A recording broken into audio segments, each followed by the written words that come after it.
អូពេញលេបាទព្រំសំណាងប៉ះជាមួយនឹងដៃគូចាស់ធនរដ្ឋីបាទអេរ៉ង់ម្នាក់នេះធ្លាប់សន្លប់ក្រោមទ្វេដៃរបស់ធនរដ្ឋីបាទប៉ះជាមួយនឹងពូណាងបានតែមកទឹកទេបាទខណៈអេរ៉ង់ម្នាក់នេះមានបញ្ហាឆ្អឹងជើងគាត់ប្រហែលតំណងបែបបាទបើមិនបាក់ក៏ផងដែរបាទឃើញថាបាទក្រោយតតចូលភ្លាមនឹងមានការស្នាមផតក្រោយមកក៏ប៉ោងខ្លាំងទៅវិញកាយណាបាទ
អូយ៉ាងណាយ៉ាងណីចេះបាទអូប្រហែលជាបញ្ចុកដោយសារបាទជើងរបស់គាត់បាទមក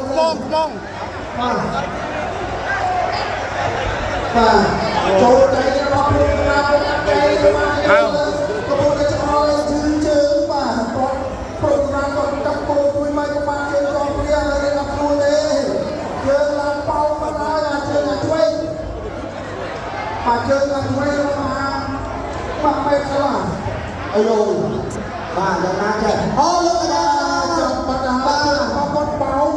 ប្រាប់ថាកលាធមហាវិទ្យាអាត់ឡាស់បាទគាត់មានបញ្ហាជើងទៅហើយ